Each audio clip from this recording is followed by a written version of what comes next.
Hello everyone, welcome to defence arena. आज के इस वीडियो में हम नंबर सिस्टम करने वाले हैं, नंबर सिस्टम के कुछ previous year questions.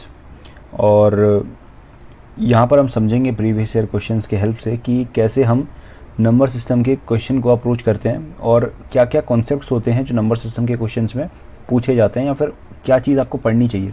Previous year questions के थ्रू कंसेप्ट समझाने का जो मज़ा है वो अलग ही होता है। हो सकता है आप में से कई लोगों को ये लगे कि प्रीवियस ईयर क्वेश्चन अगर हम कर रहे हैं तो उसमें हम जस्ट सॉल्यूशन ढूंढ रहे हैं, बट ऐसा नहीं है। वहाँ पे हम कॉन्सेप्ट को समझ रहे हैं। अगर आप सीधे कॉन्सेप्ट वीडियोस देखते हैं तो उसमें भी कोई बुराई नहीं है, लेकिन मेरा ऐसा मानना है कि if you are learning through questions तो it is the good way to learn.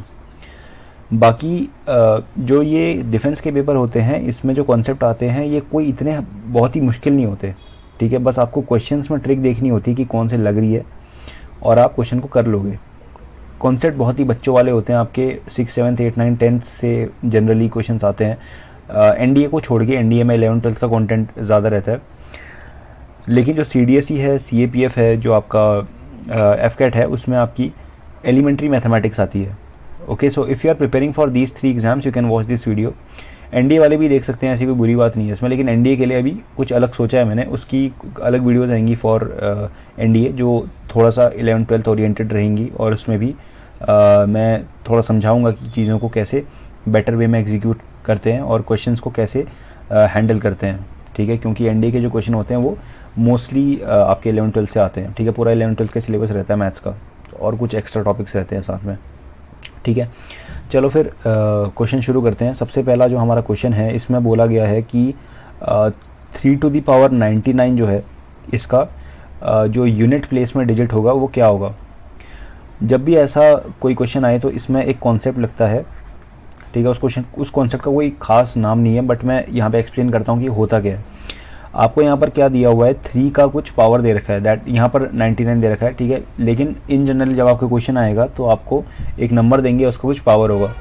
अब आपको क्या करना है, 3 की पावर 1 इज़ 3, 3 का जब स्क्वायर करते हो तो 9, 3 cube is 27, and 3 to the power 4 is your 81, and 3 to the power 5 is 243। यहाँ पर आपने कोई चीज़ नोटिस करी, यहाँ पे 3 आया था, फिर यहाँ 9 आया, फिर यहाँ 7 आया, फिर यहाँ 1 आया, फिर अगेन 3 आ गया। मतलब यहाँ पर हो क्या रहा है बेसिकली, पहले 3 आया, फिर 9 आया, फिर आया 27, फिर आया 81, फिर दोबारा से 3 आ गया। वैसे 243 आया, लेकिन हमको यहाँ पर सिर्फ यूनिट डिजिट को देखना है, ठीक है। तो पहले 3, फिर 9, फिर 7, फिर 1, फिर अगेन 3। इसका मतलब ये हो गया कि हर चौथे मल्टीपल के बाद, एक्सपोनेंट की हर चौथे मल्टीपल के बाद जो वैल्यू है यूनिट डिजिट की वो रिपीट हो रही है, ठीक है। वो एक साइकिल टाइप की चल रही है। तो यहाँ पर देखो, जैसे ये 3 to the power 99 है, यहाँ पर इसकी साइकिल 4 है, मतलब ये 4 के बाद अपने आप को रिपीट कर रहा है। तो मैं पहले इसको थोड़ा तोड़ देता हूँ ऐसे कि ये मुझे 4 का कोई मल्टीपल मिल जाए। तो 96 होता है 4 का मल्टीपल प्लस 3। सो अब इसको अलग करते हैं, इंटू 3 क्यूब। देखो ये हमको क्या देगा, ये 4 का मल्टीपल है, मतलब मेरे को इसमें ये वाला केस मिलेगा। और यहाँ पर जो यूनिट डिजिट पे नंबर है दैट इज़ 1, ठीक है। ये इसका यूनिट डिजिट नंबर है। और फिर उसके बाद 3 क्यूब की वैल्यू होती है 27। जब आप इसको इसके साथ मल्टीप्लाई करोगे, देखो यहाँ पर, इसको एक बार हटाता हूँ, यहाँ पर कुछ नंबर होगा लेकिन इसके यूनिट डिजिट में 1 है। जब भी हमको दो नंबर के मल्टीप्लिकेशन से जो एक नंबर मिलता है, उसका उस नंबर का जो यूनिट डिजिट होगा वो हमको सिर्फ लास्ट वाले 2 टर्म के मल्टीप्लिकेशन जो भी मिलेगा वो होगा। तो यहाँ पर लास्ट के जो 2 नंबर से, मतलब जो यूनिट डिजिट के नंबर हैं दोनों नंबर्स के, उनका मल्टीप्लिकेशन यहाँ पर 1 into 7 होगा, and that is equal to 7। I hope ये समझ आई होगी बात। मैंने क्या कहा दोबारा एक बार समझाता हूँ। मैं यहाँ से शुरू करता हूँ। मैंने समझा दिया ये साइकिल वाला कॉन्सेप्ट कि चौथे पावर के बाद वो अपने आप को रिपीट कर रहा है यूनिट वैल्यू, ठीक है। तो मैंने क्या किया, इसको कन्वर्ट किया कुछ इस तरह से कि मेरे को ये 4 का मल्टीपल मिल जाए। तो इसका जो यूनिट वैल्यू होगा वो तो 1 होगा, ठीक है। उसके बाद मैंने इसको अलग से 3 क्यूब रखा हुआ है साइड में, तो ये जो 1 आया हुआ है यहाँ पे, इसके आगे भी कुछ नंबर होगा, लेकिन जब मुझे यूनिट प्लेस निकालना होता है, जैसे मान लो कि 27 इंटू 31 है, इसके यूनिट प्लेस में 7 आएगा आंसर, ठीक है। कुछ भी कर लो, इसके यूनिट प्लेस में 7 आएगा नंबर, क्योंकि जो यूनिट प्लेस का नंबर निकलता है वो दोनों के यूनिट प्लेस के नंबर्स को मल्टीप्लाई करके निकलता है, ठीक है। तो वही चीज़ मैंने यहाँ पर भी कही है कि यहाँ पर 3 क्यूब है 27 और यहाँ पर कुछ एक नंबर है जिसका यूनिट डिजिट 1 है, तो जो मेरा फाइनल प्रोडक्ट आएगा उसका भी यूनिट डिजिट इन दोनों का मल्टीप्लिकेशन होगा, 1 का और 7 का। सो मैंने वही चीज़ यहाँ पर करी है, 1 into 7 that is equal to 7। तो इसका जो आंसर है वो है सी। आई होप ये चीज़ क्लियर होगी। अब आगे बढ़ते हैं। दूसरा क्वेश्चन है हमारा कि एलसीएम और एचसीएफ के बीच में हमें यहाँ पे रिलेशन दे रखा है। क्वेश्चन पढ़ के बता देता हूँ पहले। LCM of 2 numbers is 28 time their HCF, मतलब एलसीएम जो है वो 28 टाइम्स एचसीएफ है, ठीक है। Sum of HCF and LCM is 1740। तो बस यहाँ खेल ख़त्म हो गया। अच्छा पहले क्वेश्चन पढ़ लेते हैं, मैं थोड़ा एक्साइट हो गया था देख के कि मेरे को दिख गया था वो क्या करना है करके। तो क्वेश्चन में आगे बोलता है if the one number is 240 then what is the other number. तो मान लो कि नंबर है ए और बी और ए की वैल्यू दे दी है 240, तो हमें बोला गया दूसरा नंबर क्या होगा। चलो पहले हम यहाँ पर चीज़ों को सॉल्व करते हैं, फिर देखते हैं क्या है करके। तो देखो यहाँ पर मुझे एलसीएम का रिलेशन दे रखा है एचसीएफ के साथ, तो मैं इसको पुट कर दूंगा वहाँ पे। तो एचसीएफ प्लस 28 इंटू एलसीएम को 28 इंटू एचसीएफ लिख सकता हूँ, तो मैंने लिख दिया, और 1740 इन दोनों को ऐड करूँगा तो ये आ जाएगा 29 एचसीएफ इक्वल टू 1740। और अगर आप इसको डिवाइड करोगे तो ये इसमें 60 होगा, तो एचसीएफ की वैल्यू आ गई 60, ठीक है। अब इस चीज़ को आप यहाँ पुट करोगे तो एलसीएम की वैल्यू आ जाएगी 28 इंटू 60, ठीक है। सॉरी एक सेकेंड, ठीक है। अब देखो एक रिलेशन होता है, मान लो 2 नंबर हैं ए और बी, इन दोनों का जो प्रोडक्ट होगा it will be equal to the product of their LCM and HCF. ये एक बहुत ही सुंदर कॉन्सेप्ट है और इस पे काफ़ी क्वेश्चंस आते हैं, तो इस कॉन्सेप्ट को आप ध्यान रखना, ठीक है। अब अपने पास एलसीएम भी है एचसीएफ भी है और हमारे पास एक नंबर है, अपने को दूसरा नंबर निकालना है, तो हम ये सारी वैल्यूज़ को यहाँ पुट कर देंगे। 240 into be equal to 28 into 60 into 60, तो ये इसको 4 टाइम्स काटेगा और ये इसको 7 टाइम्स काटेगा, तो b की वैल्यू आ जाएगी 7 6 42 420। तो इसकी जो वैल्यू आएगी, मतलब इसका जो आंसर है वो ऑप्शन ए है। आई होप समझ आई हुई ये चीज़, ठीक है। आसान क्वेश्चन था, बस इसमें एक कॉन्सेप्ट था ये वाला, ठीक है। बाकी सब कुछ आपको यहीं से मिल गया था, बस ये एक्सटर्नल कॉन्सेप्ट ये था जो लगा यहाँ पर। चलो आगे बढ़ते हैं। अब जो अपना अगला क्वेश्चन है, इस टाइप का क्वेश्चन मैं पहले भी करा चुका हूँ आपको। जो लास्ट वाली वीडियोस थी हमारी, शायद से नंबर सिस्टम 2 था या 1 था, आई डोंट नो। मैं आपको डिस्क्रिप्शन में लिंक डाल दूंगा उस पर्टिकुलर टाइम स्टैम्प पे जहाँ पर मैंने ये वाला कॉन्सेप्ट समझाया था।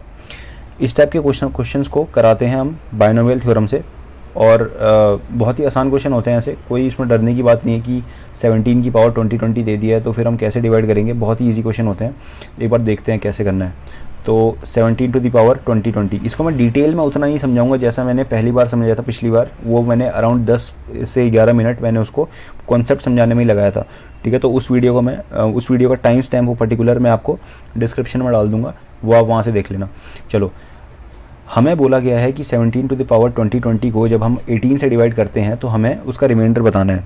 तो ऐसे क्वेश्चन को टैकल करने के लिए हम एक चीज़ यूज़ करते हैं, हम एक कॉन्सेप्ट यूज़ करते हैं जिसे कहते हैं बाइनोमियल थ्योरम, ठीक है, या फिर बाइनोमियल एक्सपेंशन भी बोलते हैं कई जगह। तो बेसिकली हम क्या करेंगे, इस 17 को कुछ इस तरह से तोड़ देंगे कि मतलब इसको हम x प्लस वाई के फॉर्म में तोड़ेंगे, सो दैट इन दोनों में से कोई एक एटलीस्ट जो है 18 का मल्टीपल हो, ठीक है। तो हम 17 को 18 माइनस 1 करके ब्रेक कर सकते हैं 20। अब हम इसका एक्सपेंशन लिखते हैं 20 C0 18 20 माइनस 1 0 प्लस 2020 C1 18 20 जो भी होगा, मतलब कुछ होगा इसमें, मैं नहीं कर रहा इतनी कैलकुलेशन, मन नहीं है मेरा। और बीइंग अ डिफेंस एस्पिरेंट आपको भी ज़्यादा कैलकुलेशन नहीं करनी, स्मार्टली काम करना है। देखो बाइनोमियल में क्या होता है, हम इसको ऐसे एक्सपैंड करते हैं और एंड वाला जो टर्म आता है वो आता है 2020 2020 18 to the power 0 -1 to the power 2020। अब देखो यहाँ पर जो ऑब्जर्वेशन है वो ये है कि जो इतने सारे टर्म्स होंगे ना, इन सब में 18 का टर्म होगा, ठीक है। तो वो कोई रिमाइंडर नहीं छोड़ेंगे, बस ये जो एंड वाला टर्म है इसमें 18 का टर्म नहीं है, यहाँ पर 18 टू द पावर 0 है विच गिव्स यू 1, तो ये रिमाइंडर छोड़ेगा। पहले इसको सिंप्लीफाई कर लेते हैं। 2020 C 2020 की वैल्यू होती है 1। अगर आपको नहीं पता तो लास्ट वीडियो देखिए, या फिर मैं जो डिस्क्रिप्शन में वीडियो डाल रहा हूँ वो देखिए, वहाँ से आपको क्लियर होगा। 1 into 18 to the power 0 is also 1 और -1 to the power 2020 is also 1। तो ये हमारे पास 1 आ गया, और जब आप इसको 18 से डिवाइड करते हो तो आपको ये रिमाइंडर देता है 1, ठीक है। तो इसका आंसर जो है 1 हो गया, और वो है आपका ऑप्शन ए, ठीक है, फर्स्ट ऑप्शन। आसान क्वेश्चन था ये, बस इसका जो कॉन्सेप्ट था वो बाइनोमियल थ्योरम था, और बाइनोमियल थ्योरम में बहुत क्वेश्चन आते हैं। अगर आपको बाइनोमियल थ्योरम क्लियर नहीं है, it will be really difficult for you to attempt this kind of questions, और ऐसे क्वेश्चंस आते हैं। तो अगर आपको ये चीज़ पता है कि भाई आना ही है तो इसको कर लेना, ठीक है। डाल रहा हूँ टाइम स्टैम्प नीचे, तो वहाँ से देख के क्लियर आउट करना बाइनोमियल का कॉन्सेप्ट। अगर आपको नहीं पता है तो फिर दोबारा से आना इस क्वेश्चन में और समझना है इसको, ठीक है। चलो अब अगले क्वेश्चन की तरफ बढ़ते हैं, which is our 12th question. ये बहुत ही आसान क्वेश्चन है।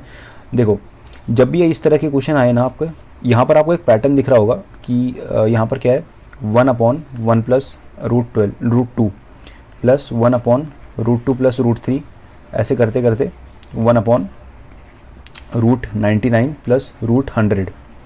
देखो ये बेसिकली है क्या, इसको मैं रूट लगा दूँ कोई फ़र्क नहीं पड़ने वाला, क्योंकि √1 इज इक्वल टू 1। यहाँ पर हो क्या रहा है, यहाँ पर 1/√n है प्लस √n+1 है। कहीं पर कोई भी तुम उठा के देख लो, ये उठाओ, इसमें क्या हो रहा है, देखो ये वाला, ये थर्ड टर्म है इसका, ठीक है, थर्ड टर्म है। तो जब मैं n की वैल्यू 3 डालता हूँ इस वाले एक्सप्रेशन में, तो ये हो जाएगा 1/√3 प्लस √4, ठीक है। वही चीज़ यहाँ पर भी लिखी हुई है। तो ये इसका जनरल टर्म है, ये जो होता है इसको हम कहते हैं जनरल टर्म, ठीक है। अब देखो ये जनरल टर्म ना मुझे थोड़ा अच्छा नहीं लग रहा, क्योंकि ये डिनोमिनेटर में अंडर है। तो मैं क्या करूँगा, इसको रैशनलाइज करूँगा। तो रैशनलाइज करने के लिए मैं क्या करता हूँ, 1/√n प्लस √n+1, इसको मैं मल्टीप्लाई करूँगा √n माइनस √n+1 से। तो नीचे किया है तो ऊपर भी करना पड़ेगा, सो दैट न्यूट्रलिटी मेंटेन रहे। ऊपर भी किया, इक्वल टू देखो ऊपर तो ये √n माइनस √n+1 आ गया, और नीचे क्या आएगा, देखो नीचे ये पहला टर्म है तो इसका स्क्वायर होगा, तो इसका स्क्वायर होगा तो ये मुझे n देगा, माइनस ये सेकंड टर्म है, इसका स्क्वायर होगा तो ये आएगा n+1।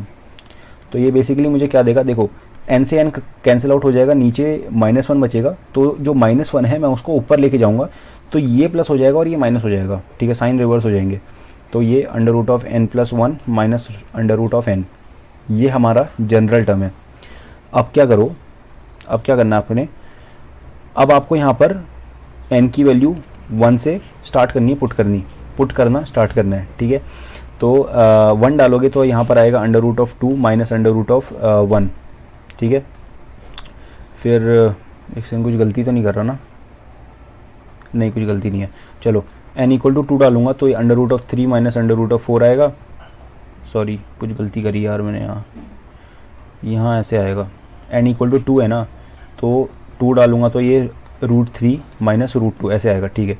n = 3 डालूंगा तो ये आ जाएगा √4 माइनस √3, थोड़ा नीचे लेके जाते हैं इसको, ठीक है। और ये ऐसे करते करते ये जब n = आपका 99 हो जाएगा, क्योंकि यहाँ पर 99 टर्म्स हैं, अगर आप ध्यान से देखो इसको, तो यहाँ पर 99 टर्म्स हैं, क्योंकि इसकी वैल्यू देखनी है अपने को, ठीक है, इसकी वैल्यू 99 है, सो यहाँ पर 99 टर्म्स है। चलो तो जब मैं n = 99 डालूंगा तो ये ऐसे आएगा √100, क्योंकि यहाँ पर जब मैं 99 डालूंगा तो ये 99 + 1 100 बनेगा, माइनस √99। अब देखो यहाँ पर एक चीज़ ध्यान से देखना, जब मैं इन सबको आपस में ऐड करूँगा तो ये √2 ये माइनस √2 से कटेगा, ऐसे ये ऐसे कटेगा, ऐसे ये ऐसे कटेगा, कहीं ना कहीं कटेगा, मतलब सब थोड़ा ना लिखूंगा यहाँ में, ठीक है। तो ऐसे करते करते इस पैटर्न में जब ये कटेगा तो ये लास्ट वाला जो अंडर रूट ऑफ 99 है माइनस अंडर रूट ऑफ 99, इसको भी काट के लेके जाएगा। फाइनली मेरे पास क्या बचेगा यहाँ से, under root of 100 minus under root of 1। Under root of 100 की वैल्यू होती है 10 माइनस अंडर रूट ऑफ 1 की वैल्यू होती है 1, तो इसका आंसर आ जाएगा 9। देखते हैं कौन सा ऑप्शन है, शायद सी ऑप्शन है, यहाँ से दिख रहा है मुझे, ठीक है। तो हमारा सी ऑप्शन जो है वो करेक्ट ऑप्शन होगा इसका, ठीक है। आई होप आपको समझ आया होगा यहाँ पर मैंने क्या किया। यहाँ पर रैशनलाइज करना बहुत इंपॉर्टेंट था, क्योंकि वहीं से ये सिंप्लीफाइड वर्जन आपको देखने को मिलता, ठीक है।